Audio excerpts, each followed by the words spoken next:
Hello students, today we are going to do a poem titled A Thing of Beauty written by John Keats of class 12th from textbook Flamingo. John Keats was a British romantic poet. Although trained to be a surgeon, Keats decided to devote himself wholly to poetry. Keats' secret, his power to sway and delight the readers, lies primarily in his gift for perceiving the world and living his moods and aspirations in terms of language.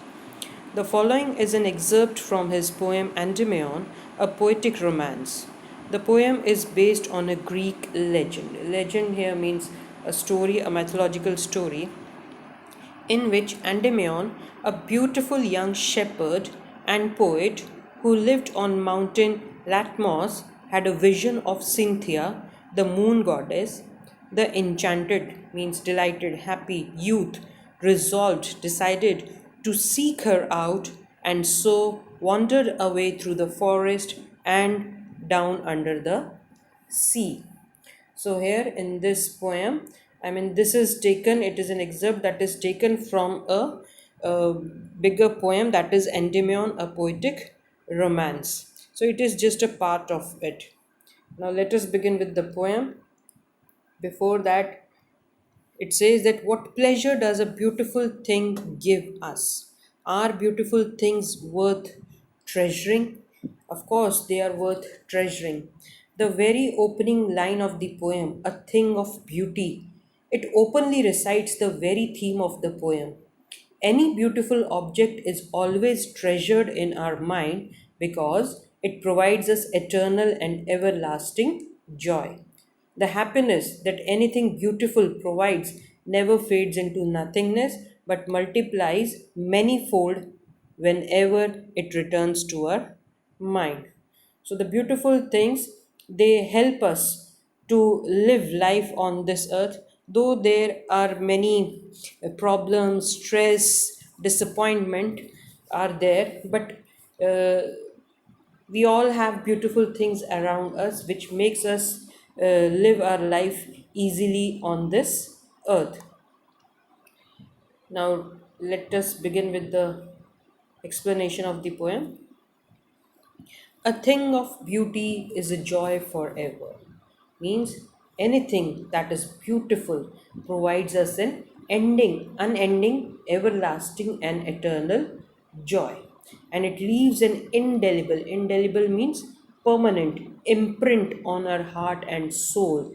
And we love to relive the memories of that joyous experience whenever it flashes back in our mind.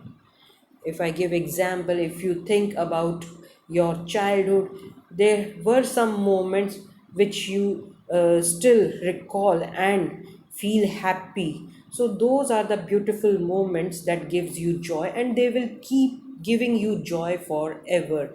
When you will grow old, then also you will recall all those moments, even of childhood, even of your youth days. They will also give you joy. So a thing of beauty is a joy for ever. Then it says, its loveliness increases, it will never pass into nothingness.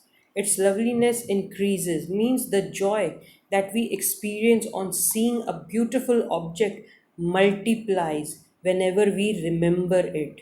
So, similarly, the loveliness of any beautiful thing, it multiplies each time we visualize it in our thoughts. So compared to this, things which do not give us happiness only remain for a short while and then disappear forever. We forget those things which we do not find beautiful or which do not appeal to our senses, so they are forgotten with the passage of time. But the things which appeal us, which remains, which gives us happiness, which gives us joy, they keep on multiplying whenever we visualize in our thoughts and memories. So its loveliness increases, it will never pass into nothingness, means it will never come to nothing, or it will never uh, fade away from our memories The loveliness of a beautiful object, as I said, does not fade away or die out because it leaves an indelible imprint on our heart and soul. So, in these three lines, what the poet says that beauty stays forever, it never fades away, rather, it increases with the passing time.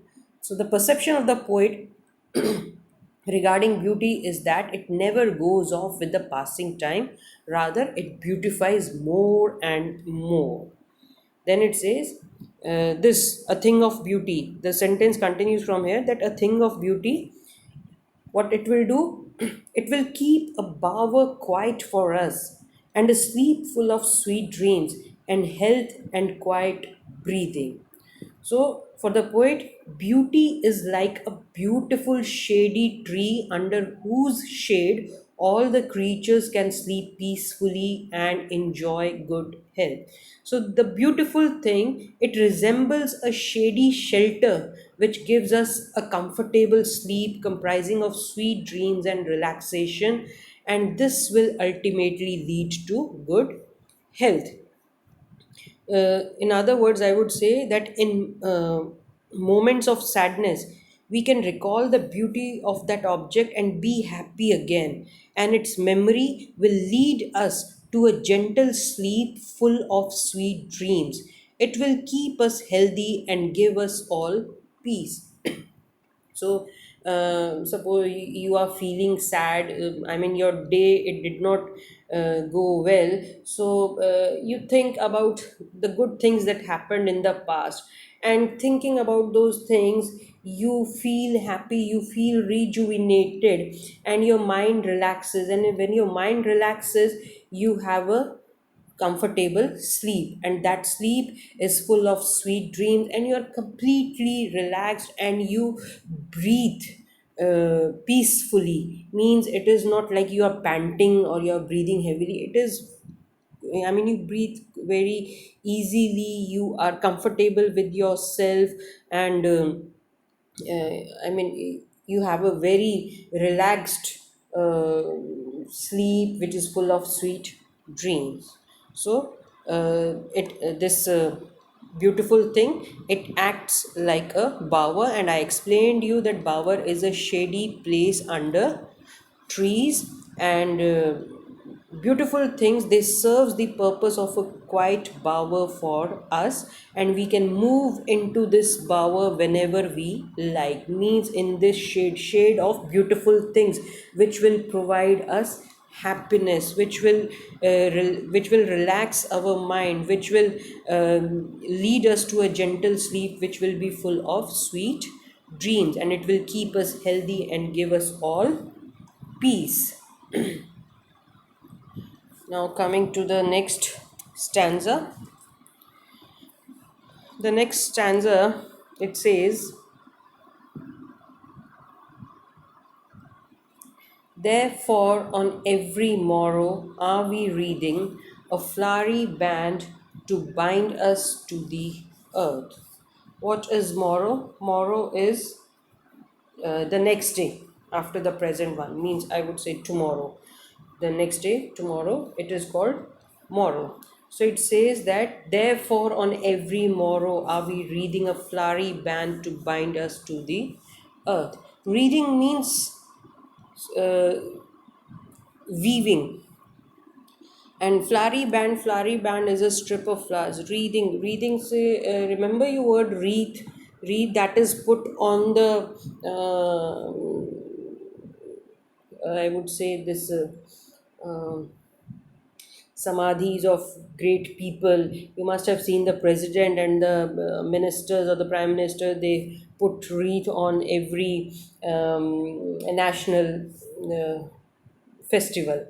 So that wreath, And that wreath, it is say that that flowery band we are wreathing means we are making every morrow, means every next day, which bind us to the earth. Here flowery band basically means the beautiful things, means we are making a band of beautiful things, means we are collecting all the beautiful moments in our mind and thought, which help us to remain connected with this earth, or which help us to live our life on this earth. As I said in the beginning, because we are living a very stressful life, in a very competitive world, we are on toes, and we are running for the for the fulfillment of our desires. So sometimes we feel, we face disappointment, stress is there, dejection is there, so many things are there. So all, if all these things are there, and if no beautiful things are not there to rejuvenate us, to make us happy, then it would become very difficult to live on this earth. So it says that every morrow, whenever we get up in the morning, every day we start a day with new things. So we try to recall all the beautiful moments of the last day or the other days, which help us to start a new day, and start a new life with the uh, fresh energy and happiness. So it says, so therefore, on every morrow, we reading a flowery band to bind us to the earth. Now, this I told you in today, talking about today's times, but there is one thing that whenever we read any poem or any writing uh, of any writer or any poet, it is to be read through their point of view. As I said, Keats was a romantic poet.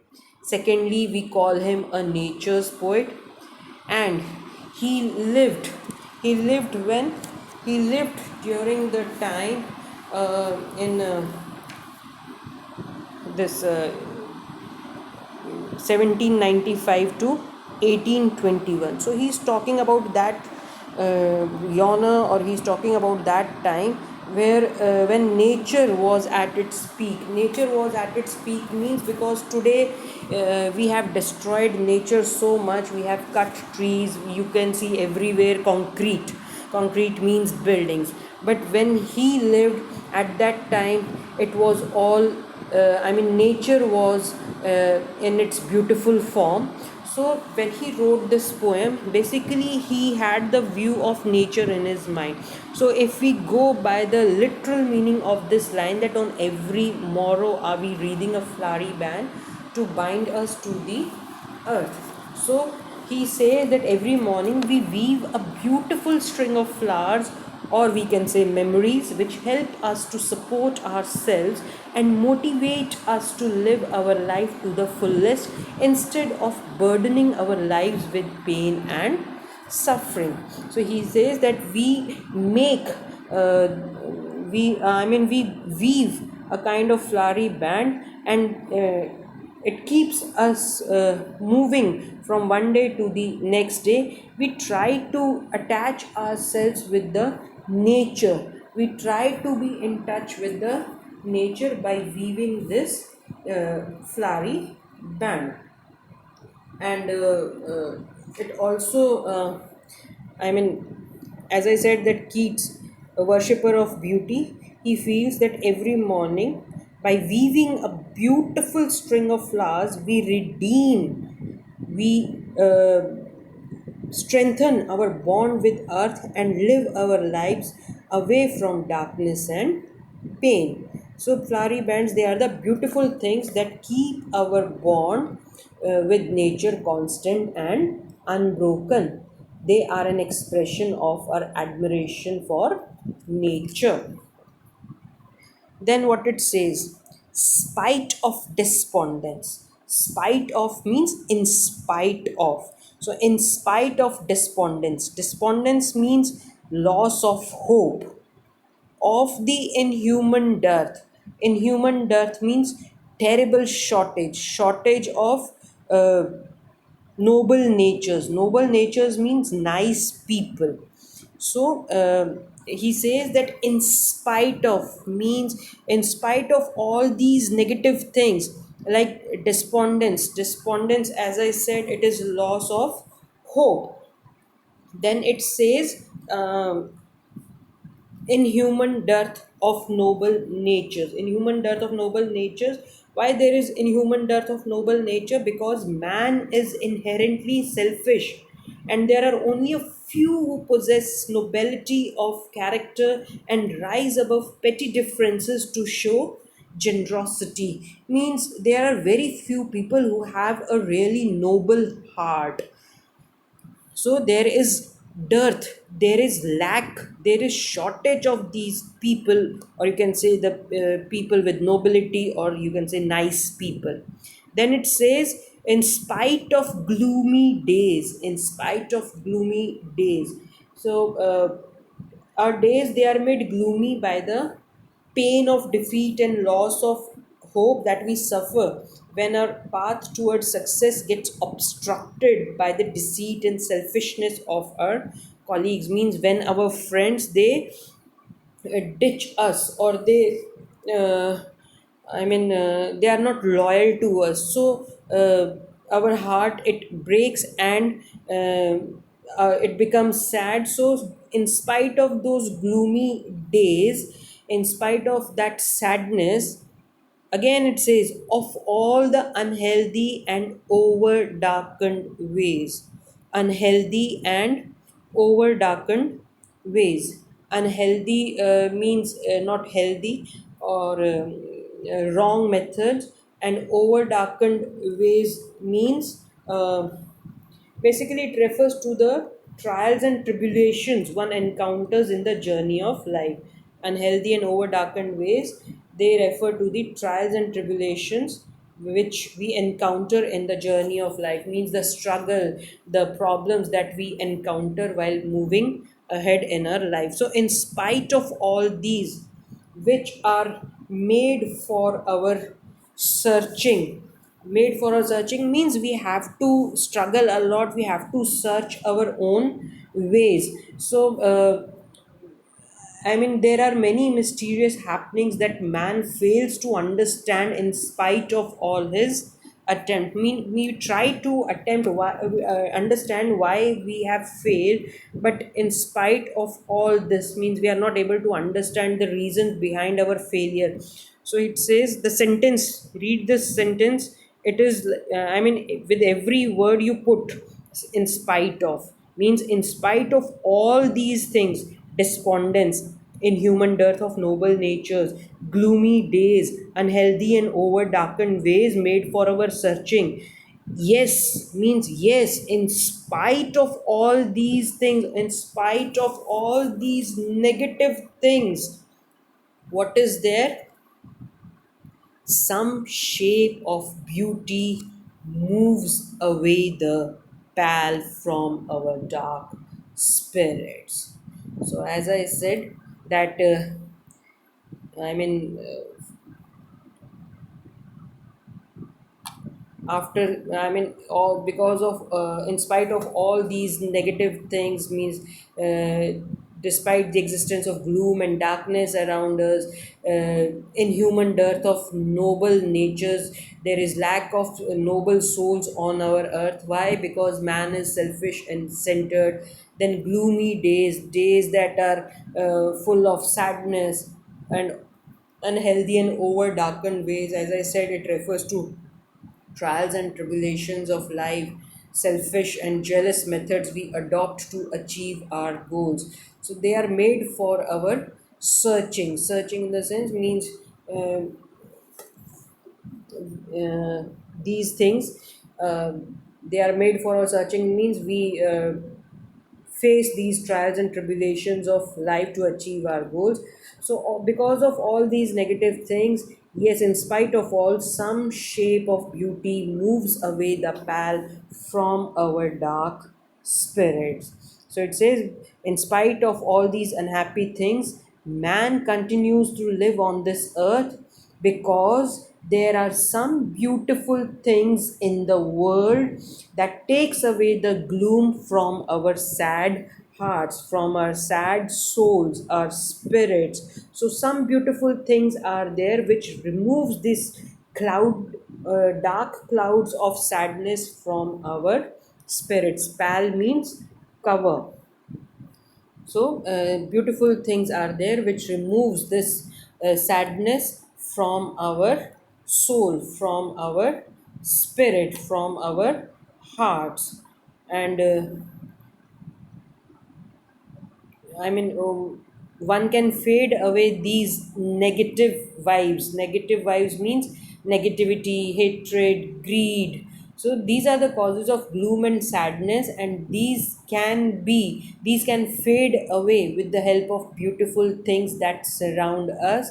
This is because these beautiful things bring nothing but positivity. So the all these beautiful things, they bring positivity in our life. They motivate us, they give us energy to restart our life if we have failed at some point. So what are these some shape of beauty which removes the pall from a dark spirit? The poet has named some of them, like the sun, the moon, trees old and young, sprouting a shady boon for simple sheep.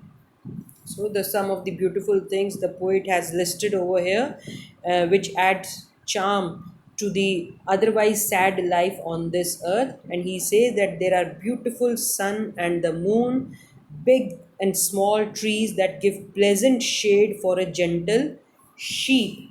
So trees which are old and young, they are sprouting, they are making or producing a shady boon. Shady boon means a shady place, which is no less than a boon. Boon, you all know, if you know it in Hindi, it is called Vardhan. So shady boon is a it says that it is a boon for the people who are in the hot sun. So for them the shade of the trees is like a boon. So it says the trees old and young, they are young, whether they are old, they produce a shady boon for everyone, even for a simple sheep. Simple sheep means innocent hearted sheep, means sheep is very simple, it is very innocent. So the trees, they produce a shady boon even to a simple sheep, uh, stating that even to the simplest of the animals, you have many animals but simplest of them is sheep.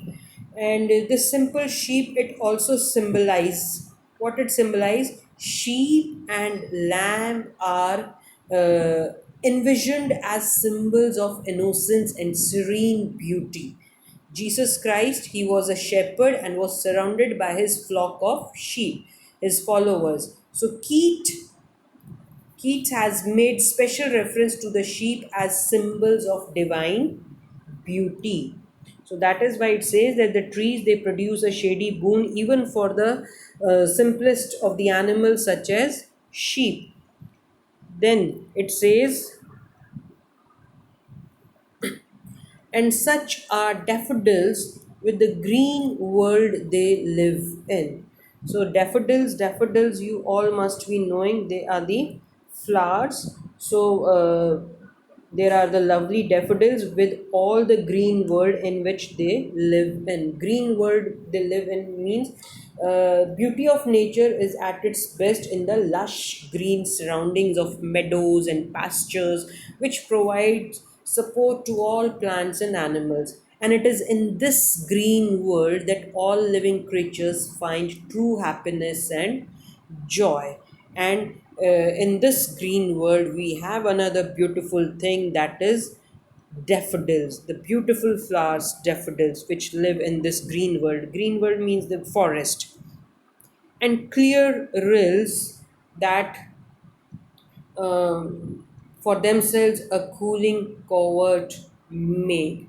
So he further describes The um, beauty of clear rills. Clear means transparent. Rills are small brooks, or you can say a small stream of water. So it says that there are clear streams that make cooling coverts. Coverts means area of thick, low bushes or trees among which animals can hide. So it makes a cooling covert along their course. Means if you can visualize or imagine a stream of water flowing, and on its banks on both sides you will find the bushes growing or the trees growing, and they are making a cooling covert or area of thick low bushes, and to protect themselves from the hot season. So I mean that clear rill or the stream of water, it is making for themselves. Means obviously on its bank the trees are going and they are covering this stream of water, which is protecting it from the hot season. And in the similar way, it also makes a cooling covert for us also, or for the animals also, which protects us from the hot season. Then it says the mid forest brake, rich with a sprinkling of fair musk rose blooms. The mid forest break. Break is here marshy land that is thickly overgrown with kind of plants. So it says that there are low lying plants in the middle of the forest. Mid forest break means in the middle of the forest you have these low lying plants, and with them, what else is there? Lovely white roses growing among them here and there, rich with sprinkling of fair musk rose bloom. Rich with means looking beautiful. It is full of what? Sprinkling. Sprinkling means blooming of fair. Sprinkling means a small number of fair musk rose. Musk rose is a type of rose with large white flowers blooming. Blooming means it is you know what bloom is, kill now. So that area, it is full of white roses in the with the with these low lying plants that are there in the middle of the forest. So basically, the poet is talking about the numerous creations of God which we should admire. And I said one such creation is sun, which provides energy. The poet also talked about the beauty of the moon and the natural beauty of the trees. Then there are various animals around that make our world lively. Flowers like daffodils, it enhances the liveliness and greenery of the world in which it lives. Then flowing streams of water, which provide refreshment and cooling effect to us in the hot summer season. Then it says that forest, it has plenty of pretty musk rose flowers, which are a beautiful sight, and eyes feel the delight due to them. So all such things certainly are things of beauty. Now next, and such too is the grandeur of the doom. Grandeur means magnificence, the beauty. So it says, and such means in the last stanza we read about this beautiful thing: sun, moon, trees, daffodils, clear rills, mid forest break, musk rose. So these were the beautiful things which are found in nature. But there are other beautiful things which are not found in nature, but still they have their own beauty. And continuing that list of beauty, the poet says that such too is the grandeur of the doom, means such too is the magnificence, the beauty of the dooms. Dooms, if we try to understand in simple word, it means death. Means death also has its own beauty, and whose death has beauty we have imagined for the mighty dead. Mighty dead means here the great and powerful men of the world, like we can say, talk about Jesus Christ, we can say about Mahatma Gandhi, we can talk about Julius Caesar. Means all these powerful men and great men of the world, mighty, powerful dead. So in their death is also the beauty. Their death is magnificent. It has grandeur. It has beauty. It has magnificence. It has a charm. I mean, it's what we have imagined for these mighty dead. So, not only in natural or in nature, beauty is found, but it is found in the death of great people. Got my point? So, as I said, that continuing with the list of beautiful things, the poet, he says that we imagine magnificent rewards by God on the death of those mighty men of the world who are lying in their graves. We think of those grand rewards and are filled with happiness. Means whatever they have achieved by sacrificing their life, that also fills us with happiness. When I don't know whether your mother has narrated or not.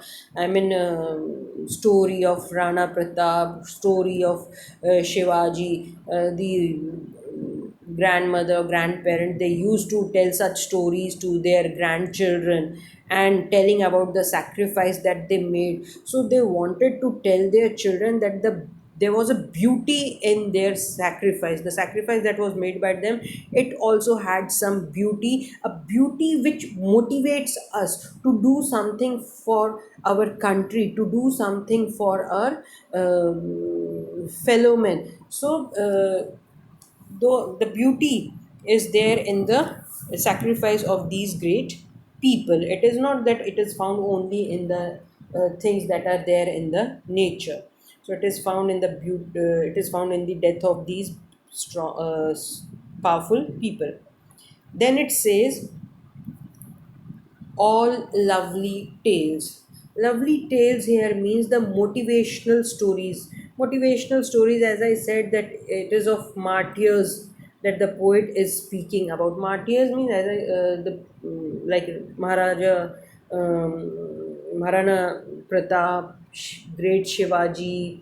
Then you have Mahatma Gandhi. You have the if I talk about in today's time, obviously the soldiers that are there on the borders, they are also sacrificing their life. So the beauty is there in their beauty is there in their death or in their sacrifice that they make for the country. So he says that all lovely tales that we have heard or read, means the lovely tales of olden days that we have heard or read, it also has beauty in them. The stories, the motivational stories of these people who laid their life for the country, for its people, it also has beauty. Then it says, an endless fountain of immortal drink. Endless fountain. Endless means which never ends. And immortal is uh, immortal drink. Here it is called nectar, a drink that gives heavenly joy. It is an elixir, or in Hindi, if I say Amrit, which gives us a different kind of joy, a heavenly joy. So it says, an it all these beautiful things, what are they? They are an endless fountain of immortal drink. Endless fountain means the beauty, it has been showered upon us from the heaven by God, and it is a perennial source of motivation and inspiration. Means all these beautiful things, they are a continuous permanent source of motivation and inspiration. And poet considers it an endless fountain from which mankind can drink the elixir of life, can have the amrit of life, can have that immortal drink which gives him heavenly joy. So it is an endless fountain of immortal drink which is pouring onto us from the heavens brink. Heavens brink. Brink means the extreme edge of heaven, or you can say from the doors of heaven. So here he says that this beauty, it has been showered upon us from the heaven by God as the greatest gift to man. This eternal and everlasting beauty is a perennial source of gaiety which is eternal and everlasting. So what he says that I mean, all these beautiful things, they are the gifts from God for all of us. They are like nectar given by God to us. And these are those beauties which are immortal and give us a reason to live on this earth despite having so many sorrows in our life. So, if these beautiful things do not exist on this earth, then it will not be possible for us to live life or to uh, have any kind of a motivation to live life every day on this earth. So a number of things, I mean, in the midst of these sorrowful things, or the as I said, depression, dejection, in amongst this, these beautiful things, they give us the reason to live life on this earth. So thus, he says that these beautiful things, they have a resemblance to the fountain of immortality, which is bestowed upon us by God. And these beautiful things, they are an inspiration for all of us to continue living. They make life worth living, and also they also help us in maintaining our faith in goodness. Life without these beautiful things would certainly become very hard. So, uh, this is all about this poem. A thing of beauty is a joy for ever.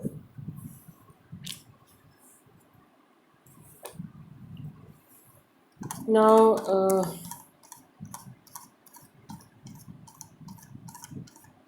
let us talk about. I mean, if we talk about the poetic devices used in this poem, you know what is alliteration. It is use of consonant sound. So you can very well find out the alliteration used, like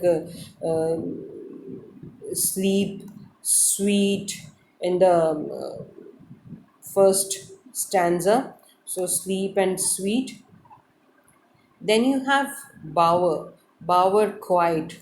Bower is a shady place and it is called quiet. So, which poetic device used here? It is metaphor. Means calmness of the bower is compared to the calming effect of a beautiful thing. So, the poetic device used here is metaphor. Then,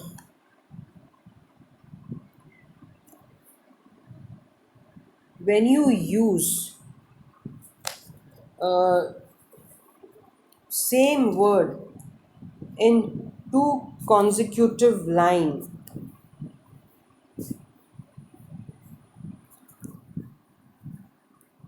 same word in two consecutive line, so that is called an anaphora. Means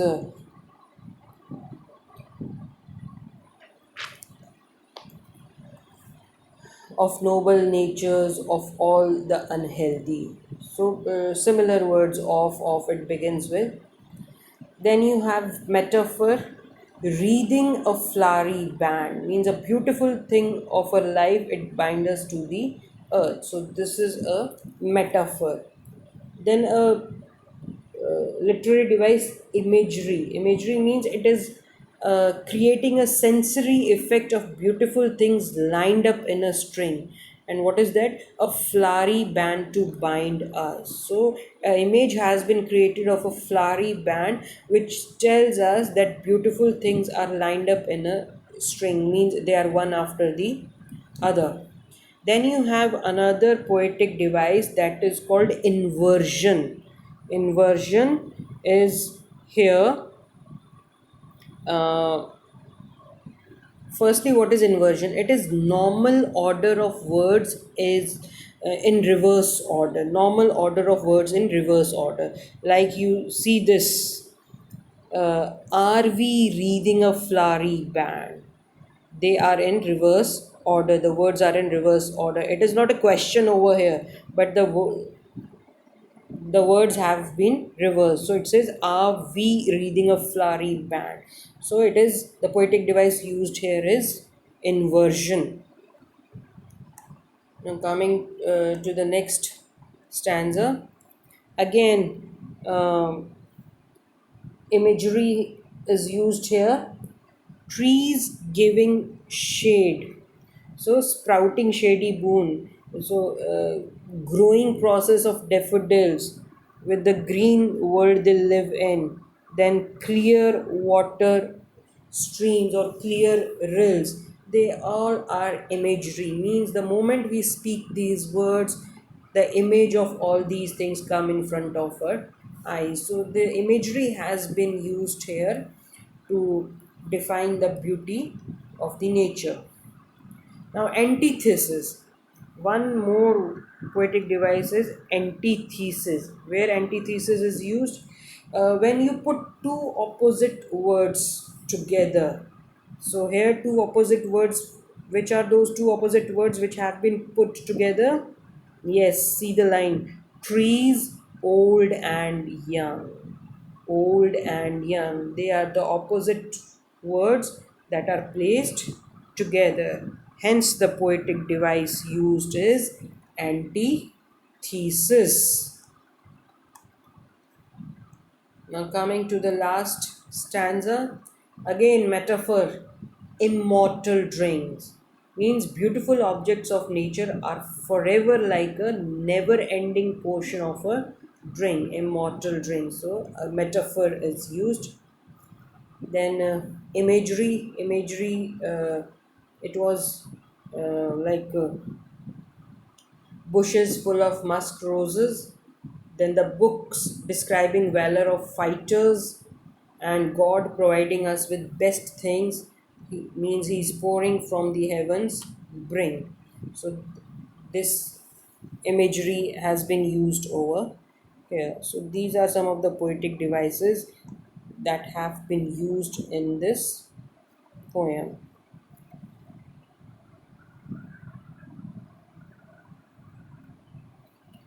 Now list the things of beauty mentioned in the poem. You all must be knowing it by now. They were the sun, the moon, shady trees, beautiful daffodil flowers, streams of water, dense green bushes of forest ferns where fragrant musk roses grow, tales of heroic men who sacrificed their lives. Second one says, list the things that cause suffering and pain. They are desire to offend others, hopelessness, lack of noble men, bad health, unhappiness, gloom, darkness. Now, what does the line, therefore are we reading a flowery band to bind us to earth, suggest to you? This line, it means that we get attached to the beautiful things around us and weave a pretty band which binds us with our life. It becomes the reason for us to live. Then, what makes human beings love life in spite of troubles and sufferings? The eternal beauty of various things gives us happiness and relaxation, and it makes us love life in spite of life's troubles and sufferings. Why is grandeur associated with the mighty dead? The noble deeds of the brave men who sacrifice their lives are an inspiration for us forever. The beautiful legacy of their bravery is the grandeur which is associated with the mighty dead. Do we experience things of beauty only for short moments, or do they make a lasting impression on us? According to the poet, it says, "A thing of beauty is a joy forever." So, even if we see it for a few moments, it has a lasting impression on us, and its beautiful memory stays with us forever. It inspires us to live despite the ruthlessness of life. What image does the poet use to describe the beautiful bounty of the earth? The poet has described the beautiful bounty of the earth by saying that it is endless fountain of immortal drink, which signifies that God bestows us with all his beautiful creations which help us to live despite the sad gloomy aspects of life. With this, I come to an end of the explanation of this poem. I hope you understood it. Thank you.